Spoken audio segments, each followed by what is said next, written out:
Eccoci qui ragazzi, bentornati sul canale. Notizia da prendere con le pinze o andiamo dritti al punto? Andiamo dritti al punto. Jesper Lindström, fissate le visite mediche, sarà un calciatore del Napoli. Me lo auguro, ma di brutto. È sempre stato il mio preferito da 2 mesi a questa parte, tra tutti i nomi che girarono intorno a Napoli anche prima dell'apertura del calciomercato, ma ne parliamo. Fatemi sapere la vostra nei commenti, perché vorrei sapere da voi se vi sembra un crack di mercato oppure un calciatore da integrare. Non lo vedete ancora pronto? Come vedete questo acquisto? E poi, per chi è nuovo e dovesse passare sotto questo video, ragazzi, iscrivetevi al canale e attivate la campanella, soprattutto la campanellina, così nel caso noi andiamo live oppure esce un nuovo contenuto vi arriva la notifica e non perdete quella sorta di timeline del mio canale. Siete tutti benvenuti e sempre Forza Napoli. Jesper Lindström. Allora, aneddoto dello scorso giugno. Al Napoli vennero accostati 5.000 nomi tra centrocampisti, attaccanti, esterni, difensori, eccetera, eccetera. In questa sessione di mercato ancora doveva cominciare ufficialmente e io non feci altro che andarmi a vedere e prendere notizie, andarmi a vedere chi è questo, chi è quell'altro. E l'unico calciatore, e non sto dicendo baggianate assolutamente, l'unico calciatore che mi rimase impresso nella mente è stato Jesper Lindström. Assolutamente un esterno d'attacco giovane che ha una sfrontatezza innata nel puntare l'uomo e molte volte, gran parte delle volte, ci riesce, crea superiorità numerica, molte partite giocate quasi in posizione da trequartista, ma non è un trequartista per caratteristiche, esterno sinistro, può giocare anche a destra. Il Napoli ha fatto l'ennesimo acquisto che secondo me qualità-prezzo è un'operazione di mercato stratosferica, come lo sarebbe stata quella di Gabri Veiga, assolutamente. Sono diversi ruoli, sono diversi calciatori, ma per i soldi che stai spendendo e ciò che stai portando a Napoli è tanta, tanta roba. Andiamo un attimo a vedere l'età, dove ha giocato, cosa ha fatto negli ultimi 2 anni e andiamo a svelare poi le cifre del contratto e ciò che ha detto Sky. Allora, Jesper Lindström nel 2021-2022 su 39 partite 5 gol e 9 assist, in doppia cifra tra assist e gol. Nel 2022-2023 38 partite, 9 gol e 4 assist. Sono 13 da una parte e 14 dall'altra. È in doppia cifra, quindi è un esterno che negli ultimi 2 anni ha garantito l'andare in doppia cifra, cosa che non sto facendo un paragone, non sto facendo una critica, ma numeri alla mano, cosa che Lozano nello stesso numero di partite, o se non erro Lozano ha superato anche le 40 presenze con la Champions quest'anno, non ti ha dato assolutamente. Quindi ottima l'operazione di mercato, ottimo l'ingaggio a 2,3 milioni di euro, a quanto si legge da Sky, attenzione, fino al 2028, ottima anche la cifra totale nel caso si dovesse chiudere poi a questi 5 milioni più il riscatto a 20, 25 totali, ma anche 30 o addirittura 35 sarebbero state una giusta cifra per il calciatore in questione. Ve ne sta parlando uno che è rimasto folgorato 2 mesi fa, si è confrontato ovviamente con amici, con tifosi del Napoli, con i quali mi sento quasi tutti i giorni, e tutti quanti sono rimasti ovviamente stupefatti da ciò che può esprimere questo ragazzo.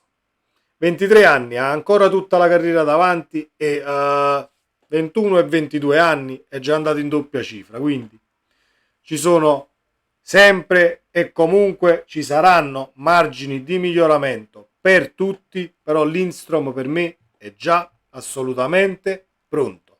È già pronto per buttarsi a capofitto nel gioco offensivo del Napoli per dare il suo contributo. Mi auguro che sia ovviamente l'operazione che Lindstrom arrivi a Napoli dopo la firma e venga a Napoli da subito.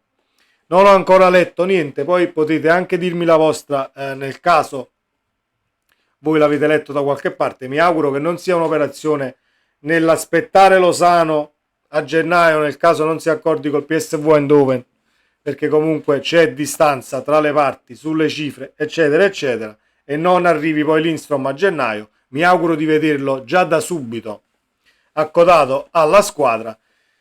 E poi vogliamo esaminare un attimo Kvaratskhelia, Osimhen, Politano, Raspadori, Zielinski, Lindstrom, Elmas, Simeone, Anghissà, Lobotka, Caiuste.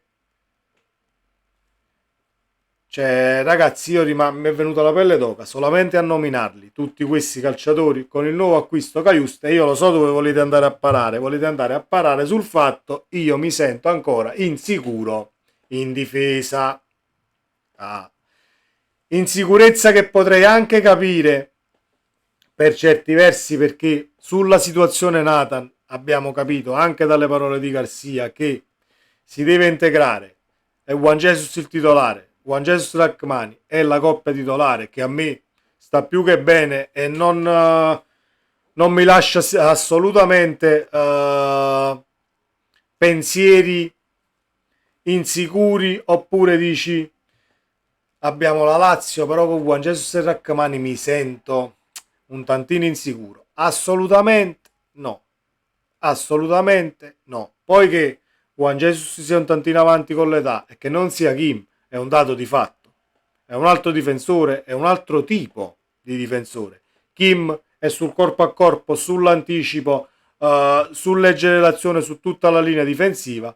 Juan Jesus è un difensore che difficile da superare nell'uno contro uno, ordinato nel dover smistare i palloni e nel dover far salire la squadra, e nel momento del bisogno ha anche un piedino niente male per scavalcare la linea mediana o darla rasoterra tra le linee, dove ad accogliere il pallone poi ci sono mostri come Zielinski, Anghissà, Kvaratskhelia, la stessa palla rasoterra che stiamo vedendo e che ieri dobbiamo dire si è vista poco contro il Sassuolo, la palla rasoterra che da centrocampo, dai due centrali di difesa, arriva direttamente ad Osimhen, che sono state lanciate sono stati fatti lanci alti invece che rasoterra ieri, ma è sicuramente una caratteristica di questo Napoli quando troviamo un Raspadori a sinistra. La situazione Raspadori, voi mi direte abbiamo preso un altro attaccante, ma noi abbiamo già Raspadori, abbiamo questo, abbiamo quell'altro, però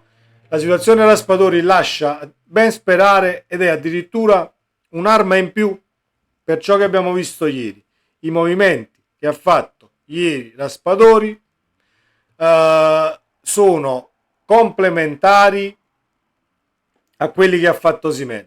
Quando Osimhen si allargava sulla destra avevi una punta aggiuntiva che tagliava verso il centro ed avevi il punto di riferimento al centro. L'abbiamo visto sul palo che ha preso Raspadori, lo abbiamo visto anche in un altro paio di azioni dove Osimhen era defilato e il cross arrivava al centro area e c'era Raspadori.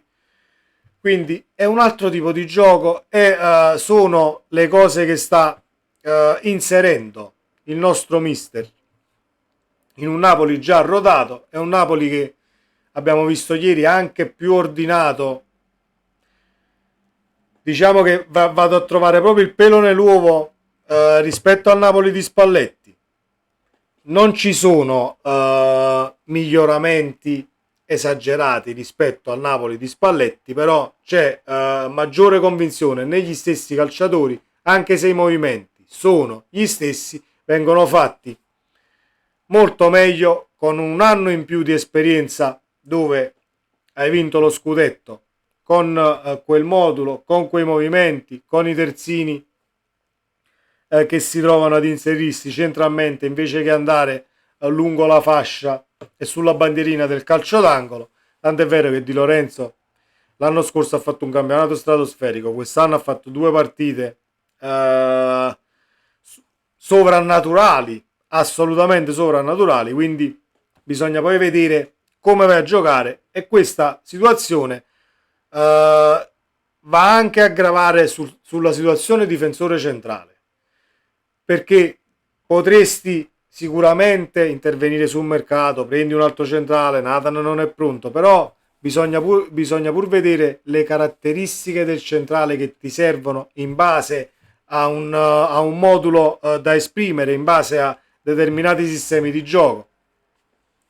Quindi il Napoli sa benissimo cosa sta facendo, lo ha sempre saputo. Siamo noi comuni mortali che non possiamo sapere praticamente niente, o possiamo farci alle notizie che escono, leggerle e commentarle. Fatemi sapere la vostra nei commenti, ragazzi, cosa ne pensate. Sempre Forza Napoli, e ci vediamo nel prossimo video. Ciao.